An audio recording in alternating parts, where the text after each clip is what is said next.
yang pertama itu adalah angiogenesis namanya. Oke. Kemudian tahapan berikutnya dia mulai akan mengalami penambahan jumlah granulasi ya, atau kita sebut dengan tahapan granulasi. Kemudian di buku kalian nggak ada ya? Nggak ada ya. Balikan aja.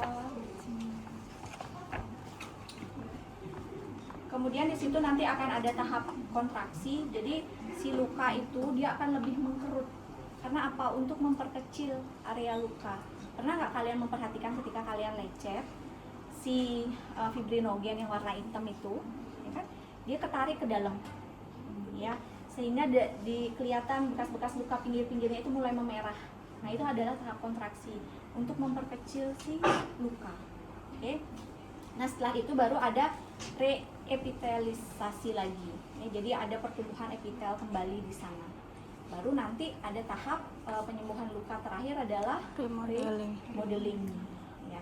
Nanti di remodeling ini ada lagi tahapan berikutnya. Apa aja? Dia dibagi lagi ya. Jadi dia itu remodeling ini pematangan si luka, kemudian dia dibentuk ulang kembali si luka ini. Jadi kalau misalnya kalian lihat di akhir luka itu ada fibrogenesisnya, jadi ada jaringan parutnya. Kulit kita itu nggak akan kembali utuh seperti kulit yang tanpa sayatan, ya. Makanya itu disebut dengan remodeling, perubahan model. Oke. Nah di perubahan model itu ada fase maturasinya, jadi ada pematangannya di sana. Nah di proses pematangan ini dan remodeling yang berbeda dengan tahapan sebelumnya, karena di remodeling dan maturasi ini tergantung kedalaman lukanya.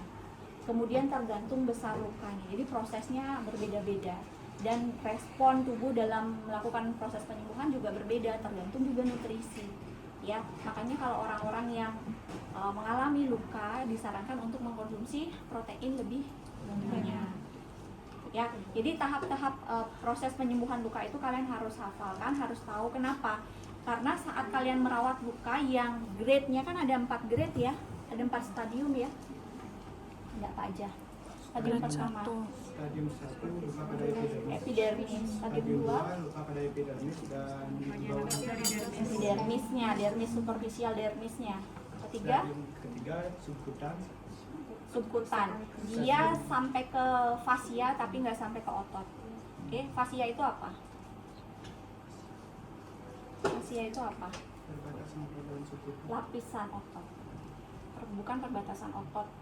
Jadi dia lapisan otot. Nanti kalau sudah masuk otot sampai tulang berarti dia masuk ke stadium 4. Nah, saat masuk ke stadium 3 dan 4 ini kan kedalamannya beda-beda tuh ya. Kalian akan melihat bagaimana proses penyembuhannya. Kalau dia udah warnanya pink, kemudian dia sudah mulai kelihatan epitelnya, jangan digosok lagi. Itu seringkali terjadi karena apa? Perawat nggak tahu nih proses penyembuhannya apa yang terjadi ke pasien. Jadi akhirnya digosok lagi, berdarah lagi. Kalau udah berdarah lagi tambah panjang lagi proses penyembuhan lukanya gitu. Tetapi kalau dia masih ada sebelahnya pink, kemudian sebelahnya itu ada kuning karena masih ada plusnya atau pusnya, itu baru yang dibersihkan. Kemudian kalau warnanya hitam berarti jaringannya sudah apa? Nekrotik. Ya, jadi kalau sudah nekrotik harus diapain? Amputasi. Amputasi. Belum. Diangkat. Namanya di debridement atau kita sebut dengan nekrotomi. Nah, kalau kalian merawat luka pada pasien-pasien diabetik paling sering ketemu itu. Kenapa bisa jaringannya itu mengalami nekrotik? Karena jaringan darah, suplai darahnya nggak masuk ke sana. Itu kan nggak bisa masuk karena kunci untuk insulinnya itu nggak ada. Jadi sel-sel yang pada kulit subkutan itu tidak memenuhi nutrisi. Sehingga dia tidak ada sirkulasi ya. Ya, terus. Jadi kalian bisa baca lagi ya di integumen karena sangat banyak hal-hal yang kalian akan tahu. Nah sekarang saya akan menjelaskan 2 cara perawatan luka. Cara perawatan luka bersih dan cara perawatan luka kotor. Nah untuk yang bersih itu lebih gampang daripada yang kotor. Oke, jadi kita akan mulai dulu yang kotor karena nanti tahapannya yang bersih dia lebih simpel. Ya, kita mulai dulu dengan yang kotor. Pertama kan kita lihat ya pasien itu tanya, saya lewati fase prainteraksi dan orientasi ya. Oke, kita anggap saja pasien ini saat ini sedang mengalami luka diabetikum. Nah, karena ini adanya di daerah abdomen, ya, kita imajinasikan saja perawatan ini kita lakukan di area sakrum pasien. Oke, mana sakrum? Sakrum mana? Pantat. Ya, sakrum kalian coba bayangin anatomi sakrum tuh yang paling besar tuh lempengannya. Oke. Nah, ternyata di area bokong. Karena apa? Ya, sirah baring yang lama. Oke. Ya, dekubitus. Dekubitus beda juga, tergantung. Kalau dekubitusnya bukan pasien DM bisa disebut dekubitus. Ya, kalau misalnya dia adanya di daerah sakrum, kemudian di daerah perifer gitu, kalian boleh sebut dia diabetes ya. Nah, sekarang kita lihat kondisi luka. Nah, langsung masuk ke fase kerja ya, orientasinya Bu. Jadi ibu tadi mengeluhkan bahwa luka ibu mengalami rembesan ya di area sakrum. Jadi kami akan melakukan perawatan luka. Nanti dibantu untuk posisi ibu miring ke sebelah kiri. Ya, kita anggap pasien sudah miring ke sebelah kiri. Pertama, kita akan buka dulu selimut, kemudian kita pasang perlak. Nah, sebelum pasang perlak agar semuanya bersih, kita pakai handscoon. Nah, handscoon kalau udah ada di tempat seperti ini, berarti kita akan ambil dengan cara Korentang. steril. Ini satu atau dua yang menimpa? Dua. Nah, kalau prinsipnya bersih, satu ini lah. Siapa yang melipat ini? Jadi kalau melipat handscoon, kalau kalian ngelipatnya masukin ke dalam tempat seperti itu harus sepasang, ya. Gunakan dengan prinsip bersih. Ingat aja prinsip bersih seperti apa. Nanti kalau prinsip steril, saat kalian ujian, mulai dari kalian menggunakan handscoon prinsip steril itu sudah dinilai. Ya. Ibu, kita akan pasang perlak dulu ya. Selimutnya kita lipat ya Bu ya. Nah, pasang perlak juga ada tekniknya. Jangan begini. Kita pasang seperti ini. Bokongnya diangkat dikit yuk Bu yuk. Kalian tinggal gulung aja begini. Oke, ya. Ya, kalian dekatkan. Bengkok. Bengkok pakai tangan kiri. Nah, kita buka dulu perban pasien. Kalau dulu kita pakai cairan ya, biasanya alkohol, pakai alkohol swab. Kalau misalnya kalian melihat sebaran rambut pasien saat kalian mau membuka perban, itu nggak perlu pakai cairan tersebut, karena cairan tersebut juga akan membuat si perban ini nanti kan ada karet-karetnya itu loh. Nah, itu akan nempel, kalian harus gosok lagi. Jadi kalau dia masih kering begini, lihat arah tumbuhnya rambut dari perban itu. Kalian buat dia searah, jangan dibalik. Kalau balik itu misalnya begini, tangan saya kan banyak bulunya, coba pasang, gitu langsung sakit banget. Tapi kalau kita arahnya yang benar, lihat arah sebaran rambutnya, dia akan meminimalisir sakit.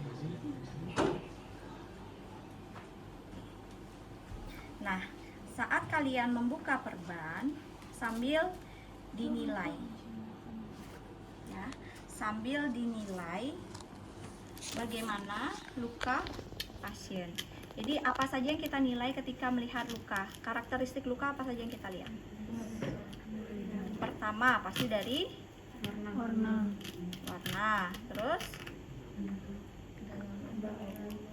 terus apa lagi? Kedalaman luka, kemudian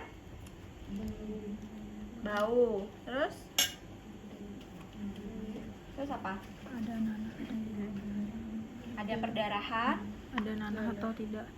terus karakteristiknya eksudat ya, jadi ada eksudatnya. Dia eksudatnya itu seperti apa? Kemudian ada darah kah, pus, ada warna kehijauan, ada mikrotominya, apalagi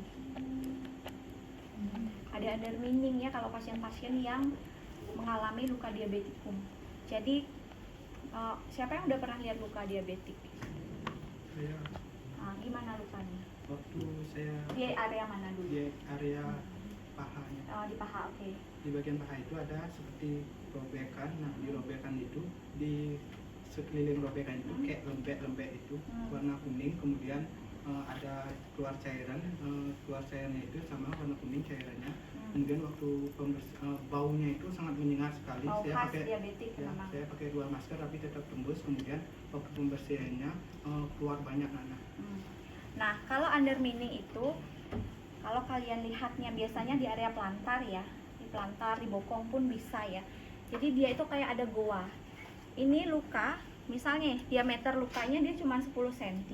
Tapi ternyata ketika kita melihat ke dalam, ini karena tinggal kulit aja, jadi di dalam jaringannya itu udah hancur, ya, udah banyak pusnya. Jadi saat kita buka, ini begini dia kulitnya, tetapi di sininya bolong. Harusnya kan enggak. Kalau jaringannya itu namanya undermining atau guanya.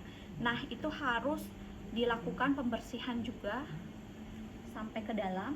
Setelah itu nanti pada akhir dimasukkan dressingnya gitu kalau ada guanya. Jadi kita harus ukur seberapa kedalamannya si gua tersebut. Jadi diameter luka, kemudian warna, kemudian bau, ada underminingnya atau tidak, eksudatnya seperti apa, itu harus kalian dokumentasikan ya. Nah, sekaligus kalian lihat juga dia udah ada proses penyembuhan atau belum ya. Kalau misalnya perawatan luka dia memang lukanya kotor kemudian baru kalian rawat, itu kalian harus lihat nih lukanya itu udah ada mulai epitelisasinya atau tidak gitu. Kalau nggak ada berarti kalian masih bisa membersihkan sampai keluar darah. Setelah keluar darah itu baru di dressing, ditutup. Nanti kita lihat kan biasanya 2 hari sekali itu diganti dressingnya, diganti. Kita lihat nanti pasti dia sudah mulai warnanya lebih pink, tidak merah lagi ataupun kuning ya. Nah, itu kalau lukanya kotor. Nah, sekarang anggap saja ini lukanya kotor. Kalau lukanya kotor, ini kan sudah ya. Nah, kita sudah buka. Kita harus tetap pakai handscoon karena kita akan siapkan peralatan yang steril. Untuk set steril, ini kalian harus sudah set di dalam sini. Oke, kalian set di dalam sini. Nanti ngambilnya jangan begini, karena ini setnya steril. Karena yang ada sekarang adalah tromol, ya. Yang ada adalah tromol. Kalau di rumah sakit nggak tromol ya.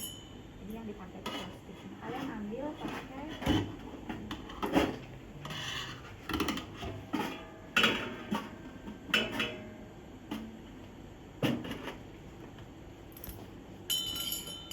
kalian bisa taruh di bawah.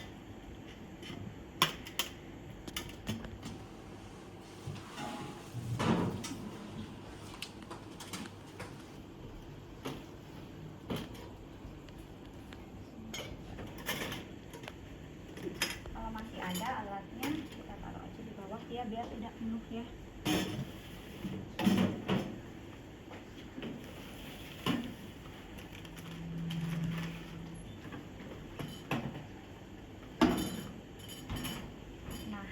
Bagian luar ini kalian masih boleh buka dengan tangan ya, kalian masih boleh buka dengan tangan. Bagian dalam ini yang udah nggak boleh buka pakai tangan, kan harus korek.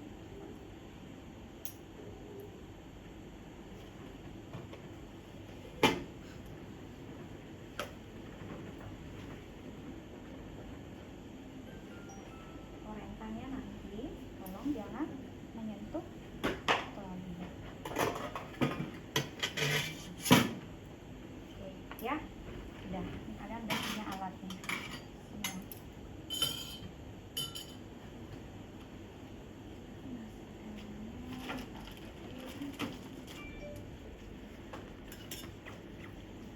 Ini NaCl harusnya dibukanya itu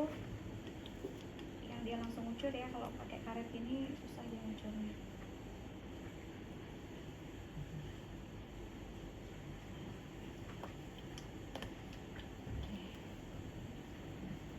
Kalian bisa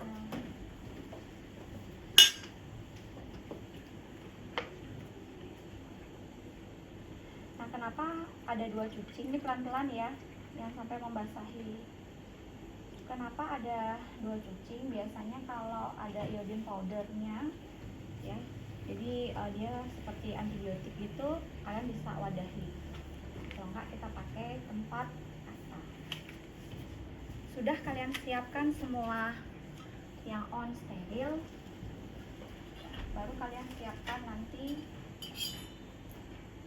pakai handscoon. Nanti pakai kasanya cukup 4 kasa saja. Oke.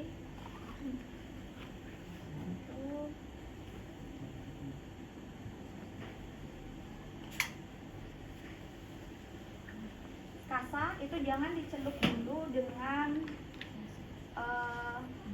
NaCl, karena kita tutupnya kalau lukanya kotor itu pakai kasa lembab, kemudian tutup kering.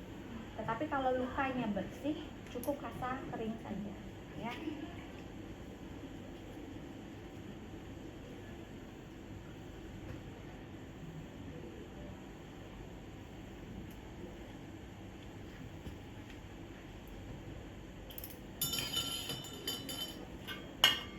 Nah, di sini kalau kalian punya set seperti ini, cara bukanya gampang ya, udah biasa kan ya, buka, kemudian kalian udah lihat di situ kanan dan kiri.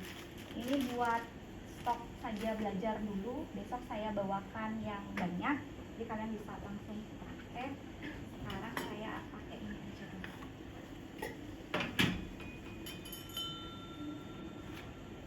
Kira-kira ini 1 atau 2? 2. Kalau misalnya kalian pakai handscoon yang sudah dibungkus begini, jangan lagi masuk ke situ, langsung aja pakai ya. Nah, ini boleh pakai tangan, tetapi area dalamnya, kalau luarnya jangan coba-coba pakai tangan, pakailah kotetan. Prinsipnya pakai handscoon steril, jaga dengan badan kita, jangan terlalu dekat, karena kalian nggak akan sadar ketika masukin itu ada yang modelnya begini, dia akan kena. Kemudian jaga jauh dengan troli juga. Hand to hand, nih, hand to hand.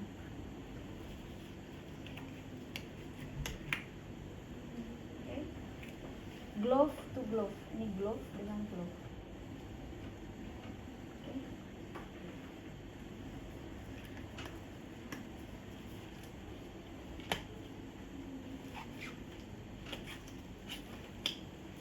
Oke ya, ini udah steril. Baru sekarang kita ambil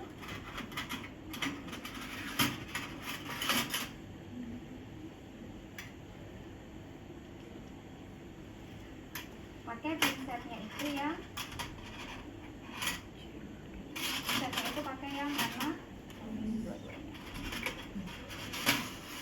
Kenapa harus ada pinset chirurgis? Nah, pinset chirurgis ini nantinya kalau misalnya ada jaringan yang dia harus kalian pegang, kalian jepit ya pakai chirurgis, kemudian kalian gunting. Ini kalian siapkan gunting jaringan. Kalau misalnya jaringan-jaringan nekrotik itu ada ketika kalian melakukan perawatan.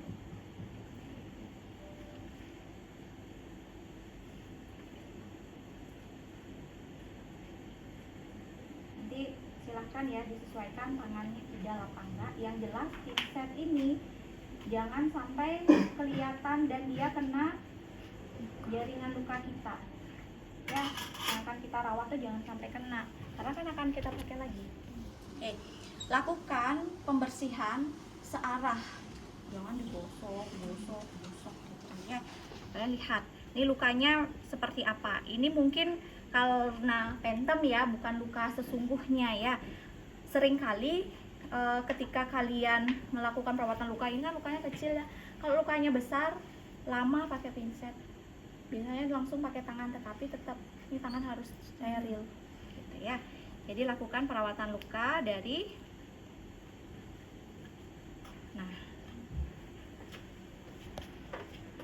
arahnya itu harus arah.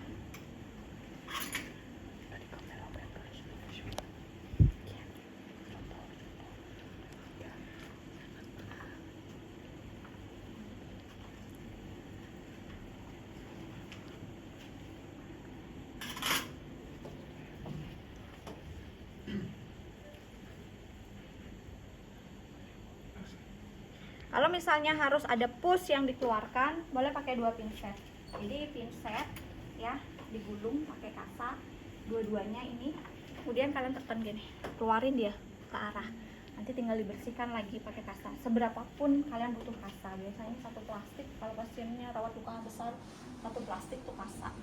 Kasanya mungkin nggak pakai kasa yang begitu ya. Jadi kan ada kasa steril yang lebih lebar itu yang dipakai. Dempul gitu. Ya, begitu. Nah, ini kan lukanya sudah kita bersihkan. Oke, kemudian kita pakai kasa lembab itu untuk menutup luka pasien. Karena ini perawatan luka kotor ya.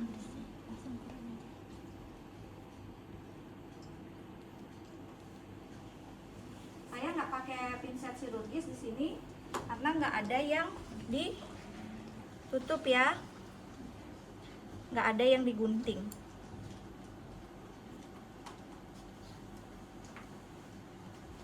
Nah, seandainya misalnya nih dia udah ada infeksi di dalamnya, biasanya pada luka kering itu kita pakaikan sopratul ya. Tetapi kalau dia lukanya lembab, kita terapinya pakai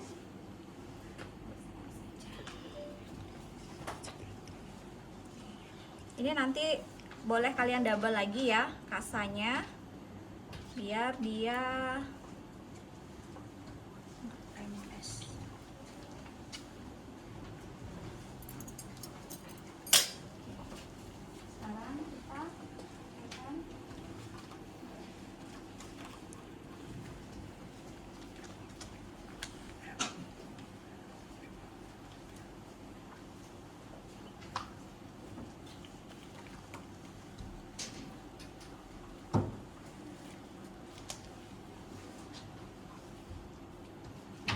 karena waktu ujian kita nanti terbatas, kan kalian maksimal ujiannya itu waktunya hanya 15 menit. Jadi nanti semua harus disiapkan dulu ya. Yang membedakan perawatan luka bersih dan luka kotor di dressingnya ya. Jadi kalau dia luka kotor, dressingnya harus lembab ya untuk mudah menyerap pusnya kalau ada pusnya. Jadi kalau misalnya pusnya banyak itu ada juga foam dia kalau pakai modern dressing ya. Tetapi kalau misalnya dia nggak pakai modern dressing, pakai kasa lembab kering untuk menghindari pertumbuhan bakteri, karena kita bersihkan ini kan pakai NaCl ya, bukan pakai air biasa. Jadi menghindari pertumbuhan bakteri itu kita siapkan dia kondisi yang fisiologis dengan kita ya, untuk menghindari pertumbuhan bakteri. Nah, sudah selesai kalian tutup ini luka, kalian sudah selesai melakukan perawatan luka yang kotor. Kalau kotor pakainya apa? Dressingnya Lembab. Rasanya lembab kering. Tetapi kalau lukanya Kering. bersih, Kering. kering. Tapi kalau misalnya sudah ada tanda-tanda kemerahan, kalian boleh tambahkan dengan sopratul atau ya, salep antibiotik. Ya, di sini kita sudah sediakan salep antibiotik. Nah, sekarang kita akan coba untuk perawatan luka kering, tapi bukan saya yang mempraktikkan. Salah satu di antara kalian. Saya jadi asistennya. Siapa yang siap? Kamu pakai baju.